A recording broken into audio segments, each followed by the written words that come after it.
I am SF Rogers. And I am DL Golden. And this is the Author's Chaos, and we're so excited that you're here with us today. And joining us is Katherine Rothschild. Hello, everybody. Thank you so much, DL and SF, for having me today. I'm happy to be here.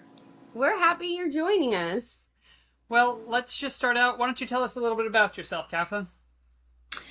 So, my name's Katherine Rothschild again, and I am a traditionally published novelist. I write young adult novels, and my first novel is called Wider Than the Sky, and it's out from Soho Teen Penguin Random House. And I also am a professor at Stanford University, where I teach writing, and I've had a couple of kids and they hang out with me a lot. I have a very adorable Australian Shepherd, and I live in the Bay Area in California.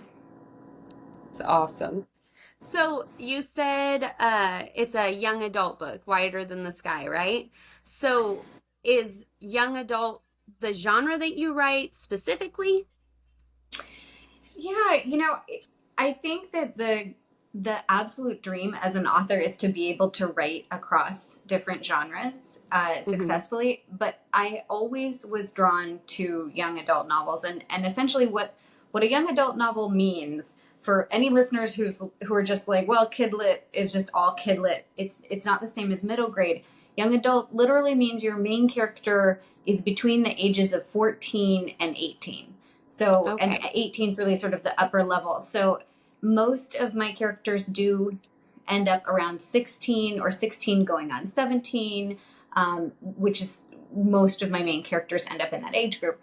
And one of the things that I found as a graduate student, the first time I went to graduate school for an MFA, is that all my short stories I was writing, all of the little flash fiction I was doing, they all had main characters who were 14, 15, or 16. And it wasn't until a lot later, maybe 5 years after finishing that program, that I read Sarah Dessen's book, The Truth About Forever, which I still love. And I know Sarah Dessen is sort of that light and round author that everybody's heard of, but maybe doesn't necessarily connect to. But this particular book is about loss. And my book is somewhat about loss. And when I read that, I thought, oh, wait, that's what I'm trying to do. And I didn't know it had a name. And I guess it's called young adult. So, but that said, I just finished another young adult. I have two other young adult books that hopefully will be coming out. But I actually am working on an adult romance, which kind of came out of nowhere. So, I feel like the best authors are ones who can transcend genres. But I do feel like my home is my 16-year-old self. I'm probably processing a lot from those years, Trauma, it's fine. So that's where I'm at as a writer for the most part. So you said you have a PhD and you teach writing at Stanford. How long have you been writing yourself? Oh, so long. I think one of the interesting things about being a writer is I just got back from a writing retreat. Shout out to the Wellstone Institute for hosting me for a week to write. That was just an incredible experience. I was one of the younger writers there in residency at the time. And a lot of writers come to writing later in life, and that is wonderful. But I basically knew I was a writer from the time I could write. I used to make little narrative books for my Barbies to act out when I was 9.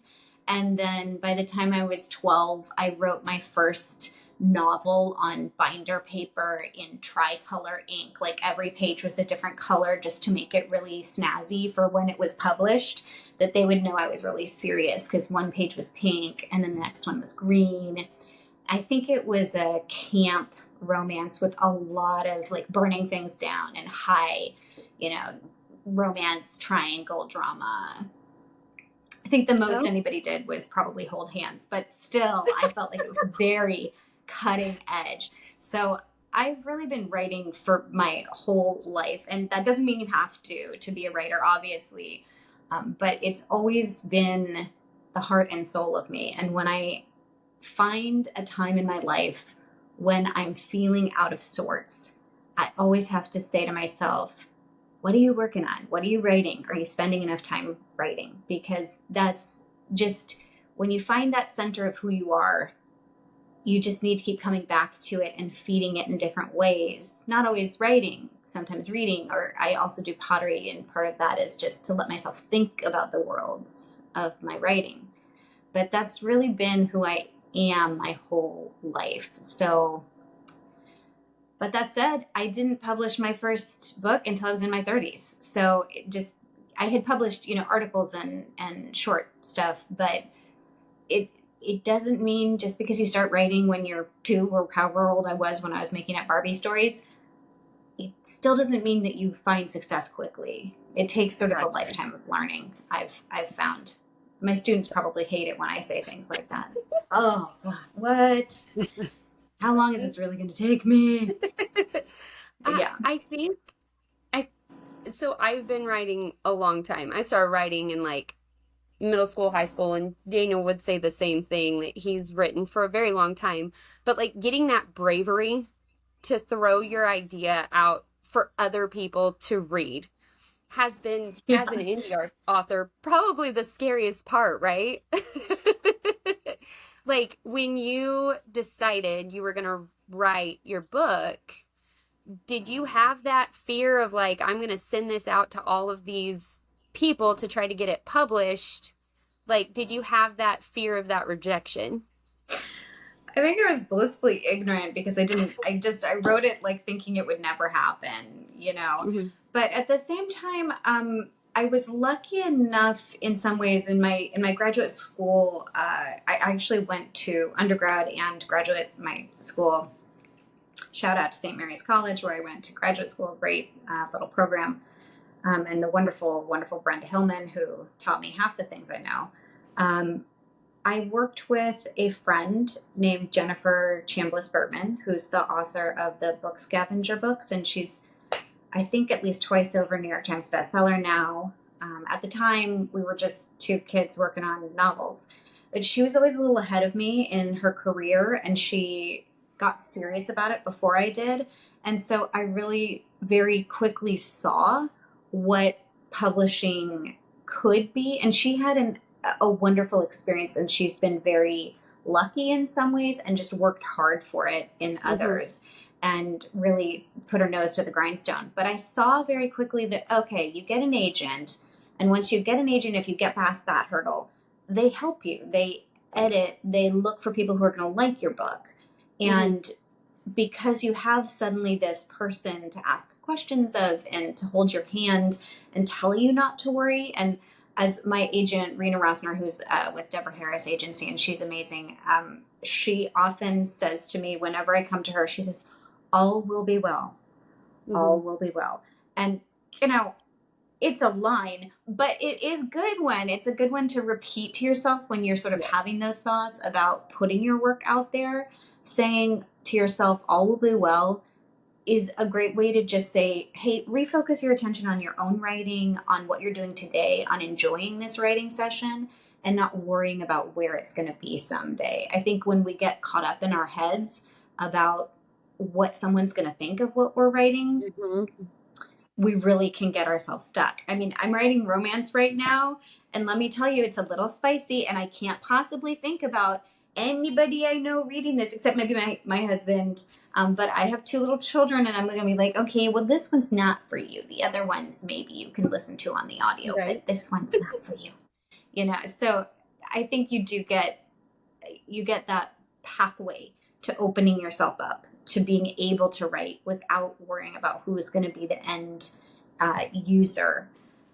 That said, the biggest thing that I did when I was querying agents was just revise and revise and revise and revise and revise. I thought it was perfect, and then it wasn't. What? I don't know how that happened.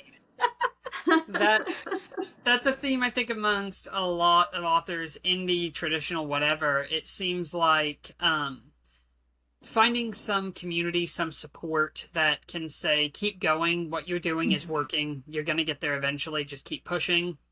Yes. I think that was a lot of our goal when we made the podcast in general, is we have 4 of us in our family that are writers and are putting out books. But not everybody has that. Not everybody has someone who's going to say, keep going, you're on the right path, you're doing the right thing. And we wanted to build that community. And I'm glad that we've been able to do that. Yeah, for sure. And it has got us reaching out to people like you who we would have never expected to be talking Right. to about it and stuff. So it's really neat to have that. I think that's really good advice. Yes. I think too, like how wonderful, right, to have family members who are doing that too. I've never quite had that, although my sister is a really, really good reader.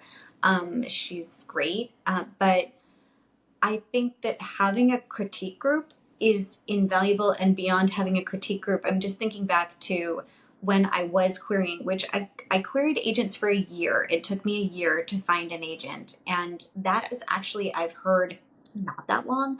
However, one of my critique group members got an agent in 2 weeks. And when Jen got her agent was actually waiting because she had reached out to Jen saying, I think this sounds amazing. Can you send it to me when it's done? So there are these, outliers, but for the most part, you really have a long journey with querying. And I remember to this day being at about month 9 of querying and thinking, I got a rejection from a very big agent who I really wanted her. What you realize is it doesn't matter who your agent is or how big they are, but I really wanted this agent. And she gave me this glowing pass. It was like, this was the best first kiss scene I have ever read. You have such a voice. Your literary prose is amazing. I mean, it was like 3 paragraphs long. And she was like, but contemporary is not just selling that well. So, let me know if you have anything that's not contemporary. And I was like, oh no, that's it. This is it. I'm going to get a good rejection, but that's it. That's as close as I'll get to publishing. And I told a friend of mine who, Darcy Rosenblatt, who wrote an amazing middle grade book, and she actually won the Crystal Kite for that. And she kind of cornered me. We were at a writing retreat, and she cornered me, and she was like, I heard that. I heard you saying that you're never going to get an agent. Let me tell you this. You are so close. If you're getting a pass that's that good, the next one is going to be a yes. You try again. You just turn your butt around, go upstairs, and you send some emails. And I was like, okay, Darcy, you know better than I do. You wrote this book, The Lost Boys. It's really good. Okay, I guess I'll do what you said. And so, but I did. And she also she came in and hovered, and she was like, how many people have you gone out to? And I was like, I don't know, like 18. And she was like, you need to do 50. And I was like, okay, fine. So I got it together again. I did one more revision, kind of just a read through, pass through, making sure I really felt good about the manuscript. I sent it out to 20 agents, and I got 4 offers within less than a week. Yeah. So thanks, Darcy, for forcing my hand. Right. Like, people who've listened to the podcast multiple times will hear us talk about how our sister-in-law was the one who kind of kick-started us, like, stepping out and doing the thing. Now, our oldest sister has been writing for a very long time. She's won a couple awards on Reddit for her short stories and stuff. But our sister-in-law, JC Bryce, was the one who was like, hey, so I'm publishing I wrote a book. And Dana was like, hey, I'm writing a book. And I said, wait a minute, if y'all are writing books, Cassie goes, yeah, I started a book. And I was like, it's my turn. I have to write. And I'm in first edits of my manuscript. And there have been so many times where I've reached out and I've been like, guys, I don't even know English. Like, you can tell by the way that I've written. Also, I don't really can't type. I can't type. And I'm getting manuscript chapters back from my editor, and she's like, so there's a lot of yellow, but it's because you missed periods or commas. And I was like, I just type, okay? I don't pay attention. That's actually so good, though. I think so many, I talked to so many authors who just really over edit to the point that get to the end of the book, then edit is what I'm always telling people. And it's actually the single hardest thing to do is to get to the end, or what you think is the end. And it doesn't even matter if it is, and it doesn't matter if there's periods or commas in the wrong places or not at all. Right. It just matters that you get to the end, and that that knowing what the whole story is going to be, and of course you two know this already, but seeing the whole picture is so incredibly important to be able to go in there and edit, because until you know what you're looking at, you don't know what you need to keep or get rid of. And I always think of the second draft as the chainsaw draft. It's like where I go in and I'm like, okay, this character, gotta go. And you know, there's chopping up of scenes and putting two scenes, a lot of writing two scenes that didn't really need to be two scenes and squishing them into one. Those kinds of things, like big moves. And in that, a lot of the beautiful writing that I might have been proud of at the time gets cut. And so when you write, it's good to just miss periods and I mean, you should be proud of yourself for that, because you should. It's too many people go back over what they wrote and make it perfect, and then at some point an editor is going to be like, actually, you really don't need this whole chapter, and then a bathtub full of tears later, you're like, okay, maybe I shouldn't have spent 3 months on that one chapter. So it's just gut wrenching, this process. Yes. Daniel actually called me out. I was on chapter 10 and actively going back and fixing chapters as I was trying to write. And DL was like, yeah, you don't need to do that. Like, you need to finish the story and then go back. And I was like, no, I don't. And then I sat one night and I was like, yeah, I really just need to get the rest of the story out so that I know what I'm actually going back to. So that was probably one of the best pieces of advice I got from him, when, like, in that first initial writing, when he was like, stop editing, just write. Like, just go through and write it. And you can't be told enough. I think it's so magic that you have a family to sort of that has this passion, because you can get other voices, and you really, I mean, we started down this path talking about the other voices, and it really does take a village, no matter what the outcome of your book is, whether it ends up never seeing the light of day or whether it ends up New York Times bestseller. All of them took those voices and that help. And interestingly, I have met a few people who have not had critique groups, have not had beta readers, who published, I think it was Liz Lawson I was talking to, who said she said she'd never had beta readers or critique group partners. And I thought, whoa, she must be really smart to be able to figure this out on her own. Because what? But she did have an editor, she did have an agent, you know, she did have those voices eventually. But I truly think you just can't do it without other people reminding you to stay in your own lane, reminding you to keep going, reminding you that you're good enough. It's a lot. Yeah. It's so encouraging to see someone that is as qualified as you say that, you know, that it's a process, and it's not going to be perfect the first time you do it. I went through and I was editing chapter by chapter when I first started Origins, and I just wasn't getting anywhere. And I realized that if I don't get the whole thing out, if I start trying to edit and change scenes while I'm working on them, it was never going to see the light of day. And so I finally pushed it through and got it to my editor, and that made it a lot easier for me to go back and make my second draft. But it's funny that you're traditionally published and you're still seeing the same things us indie authors are seeing, that there's always room to improve and grow, and that's awesome. Oh yeah. And I think about the things, I mean, there's sort of a finite number of things you can do on your own before getting those outside opinions, whether it's like beta readers, which you could have, you know, one of my beta readers has lived all over the world. She's currently in Florida. Shout out to Karina Vaco. Her beautiful book, My Chemical Mountain, won the Delacorte Prize when it came out. She's incredible. And she helps me a lot. But before any of my friends, critique group members, anybody gets my manuscripts, there are these things I do in that first or second, third rounds of editing that can help, but it only helps to a point. Like, I've been known to plot using Post-its all over a living room wall. I've been known, you know, every scene I try to go through in my first edit, and every scene I write out sort of the Cheryl Klein method, the who, what, want, action, and change. And so, like, who's in the scene? what do they want. Ideally you have two characters who want two different things. Too often, I've been reading a lot of romance recently, trying to like figure out this genre. And too often, romance novels, even traditionally published ones, do not have two people wanting two separate things in the scenes. And so there's no conflict and it doesn't work and it's very boring and it's flat on the page. Mm-hmm. Even if there's some witty dialogue, even if there are some cute jokes, Yeah. it still falls flat. So you need those people with two different desires.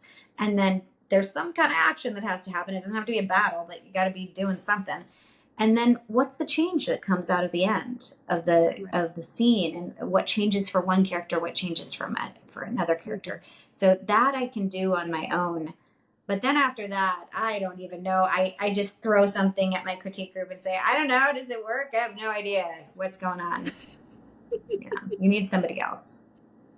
So Daniel didn't send his book to beta readers. Yeah.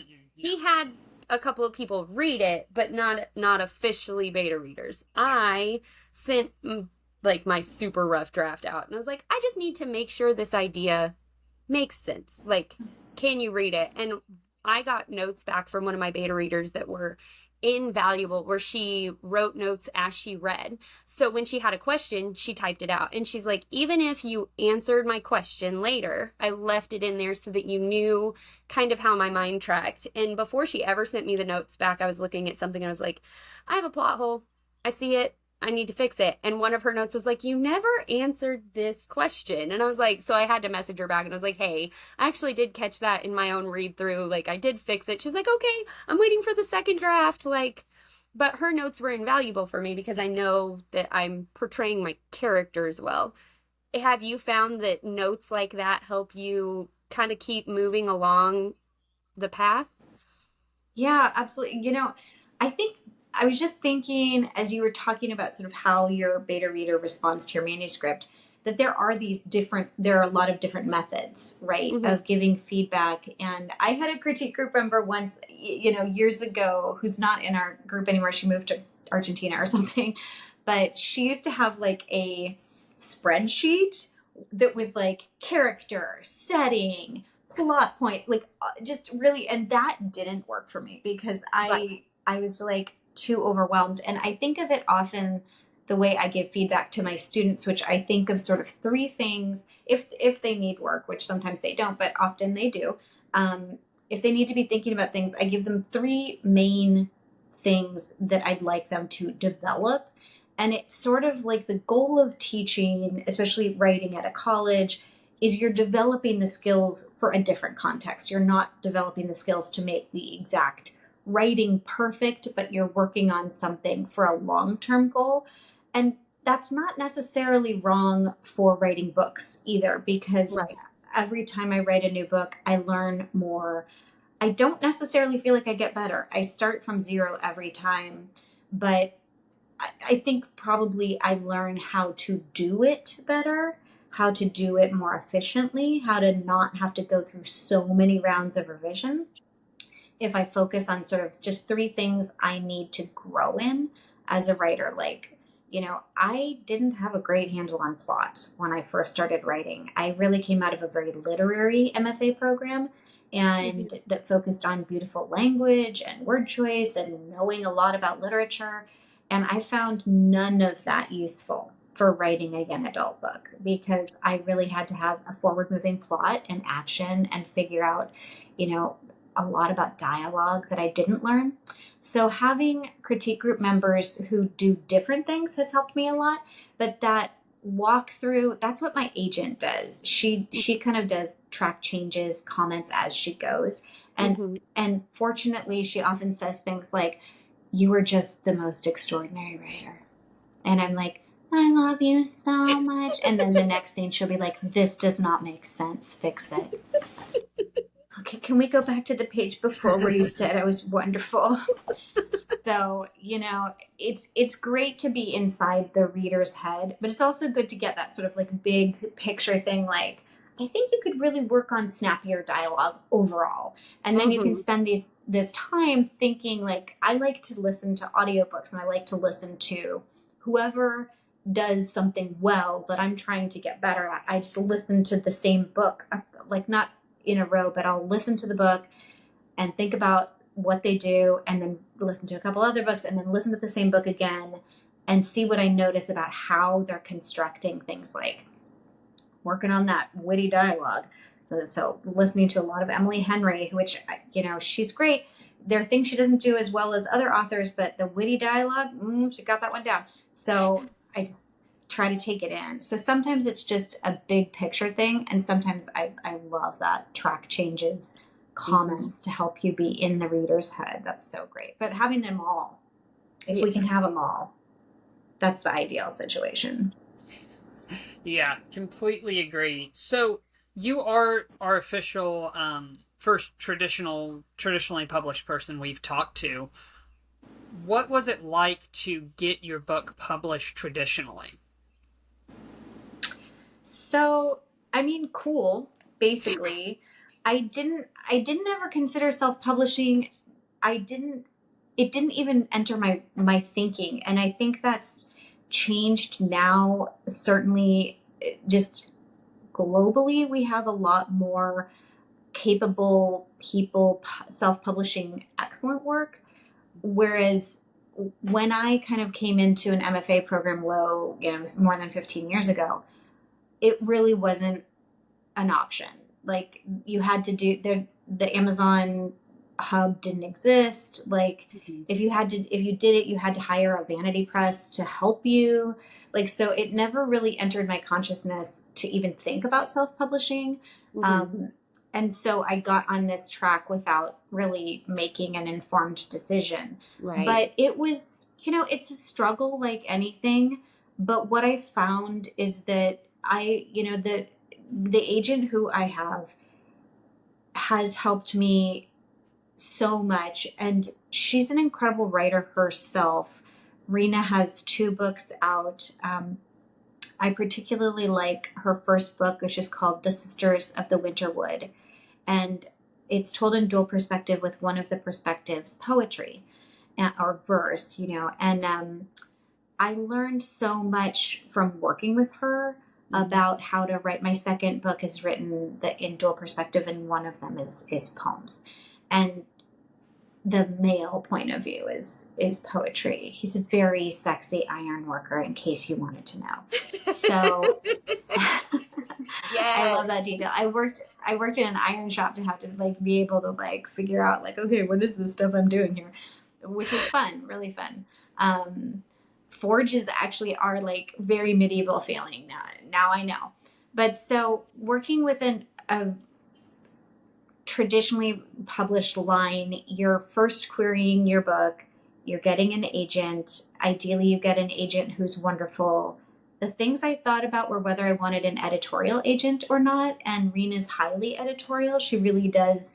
She doesn't give you an edit letter, but she does make quite a few comments in the manuscript, and then she talks out anything that is an issue. And I've had books go to her and her say, this is just a couple things. I just put a couple things, just accept my changes and we're ready to go out.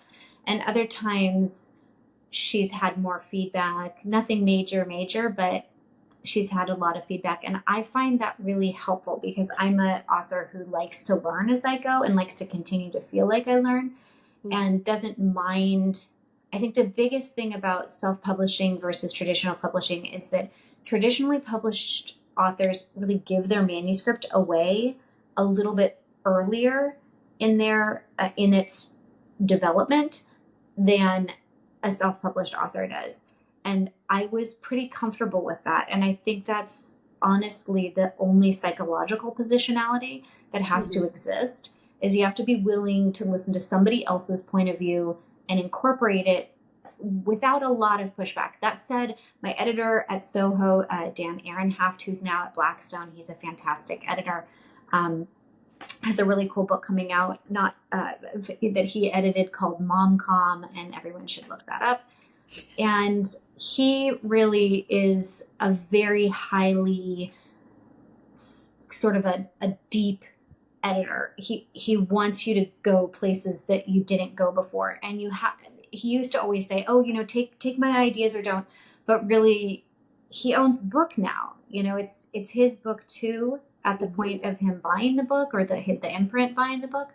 And so you have to be willing to work with other people in a way that does slowly let go of the work as your own. And eventually we all give it to the, I mean, we all have to just give our books, whether we self-publish or traditional, we give it up. We just throw it into the universe and are like, well, take this for what it is. So it's really just more of a slower process of going through that letting go, and also bringing in kind of heavy weights of who thinks what about your book and what should change, and accepting that.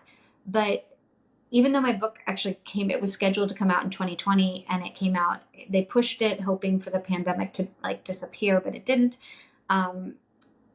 They did bring it out in 2021, and then in paperback and audio. So I was really lucky in that I got paid for those things rather than having to pay for those things. It's really something honor. It was an honor to have the paperback and the audio, because not every book gets those things through a traditional publisher. So generally speaking, I had a fantastic experience. And I, you can't say where your book is going to end up when you're traditionally published. Your agent decides which editors to go to. Although you may like say, oh, I really like this editor. They'll go to them if they can. But it is an exercise in letting go and being grateful for what comes your way, and then finding out like, oh, not everybody gets paperback. Cool. Oh, not everybody sells internationally. Cool. Oh, okay. I get audio. Ow, that's awesome. So I did a lot of having fairly low expectations going into it and getting a lot of really good things out of it. And then a lot of people talk about the PR. I really haven't hustled PR stuff a lot. I had an amazing PR person, and she's now an editor at Soho, but she got me into Bustle. She got me into BuzzFeed. There were I showed up on a lot of lists. I was on, I got a lot out of being traditionally published and didn't have to work for it and got a paycheck. So those things were all wonderful. I can't speak to the things I might have had more control over. And a lot of people don't like their covers, but I loved mine. So I was lucky in that too. I'm sure if I keep going and I keep publishing books, I'm sure there's going to be a cover that I'm like, not my favorite. I don't know. Everybody eventually gets a cover that they're like, wah. But I loved my cover, and Penguin Random House did a beautiful job. It was just incredible. So all around a pretty good experience. But I will say you don't make a lot of money, So there's that. Right. It's not a lot. So cool to talk to. You're just this wealth of knowledge that we have not had access to up to this point. So that is just awesome. So as our wrap up question, we ask all the authors this: what is one piece of advice that you stand by, or is your favorite piece of advice that you got as a writer? Oh, it has to just be keep going. I think that as a writer who's been writing, I worked on my first novel for 8 years before I queried it. It's a solid chunk of time. You can't, I would say, can I do a two-part? I'm going to do a two-parter. So yes, keep going. You're good. Keep going, but also celebrate everything. For me, the biggest thing is to remember to keep going and celebrate every little win. I do a little happy dance every time I get to page 100 in a new manuscript. Why? It doesn't mean anything. There's literally no meaning associated with page 100 except that it's 100. It's probably going to be a different page in the book. It doesn't matter. When I get there, I do a happy dance. When I finish a book, I do a happy dance. When I finish a revision, I do a happy dance. I try to celebrate every single time I get to a milestone in some form or another, even if it's not a finished book yet, even if it's just, oh, look, I'm at 25%, I think celebrating everything as you keep going through the long process is essential to keeping your sanity as a writer, because it's not an easy business. So keep going and celebrate every little step. That's awesome. Yeah, I like that a lot. That's the best. Thank you so much for that. Like, that now makes me feel less conceited about all the times that I'm like, guys, I reached 50,000 words. Guys, I reached 80,000 words. No, own that joy. Pull it all in. I love it. I love it. Well, SFDL, thank you so much for having me. It's been just incredible to talk to the both of you and a wonderful opportunity. Well, where can everybody find you? So that's a great question. Everyone can find me. I have a website, Katherine Rothschild, and Rothschild is Rothschild. And I'm on TikTok, Kath Rothschild at TikTok, and I'm on Instagram with the same handle. So Kath Rothschild across all platforms. And I have, hopefully, I'm going to have some book news soon. So follow my TikTok to hear the next steps in my career. Perfect. We'll have you send those links to us in an email too. Yeah, and that way, any link you have that you want us to throw in the description, we'll have there. It has been amazing talking to you. Absolute Yeah, for blast. sure. We would love to talk to you again once your next book and your next book and your next book come out. So I it's been would a love to blast. come back. Well, thank you, Author Chaos. This has been a joy. Thank you. Who are you? And I'm- where's your book? I'm D. My book Origins is available on Amazon for anybody who wants to find it there. Link is on the link tree on my TikTok if you're looking there. I'm SF Rogers. I don't have a book yet, but it's coming. I promise. This has been the Author's Chaos, and we're so glad you joined us today. Thank you.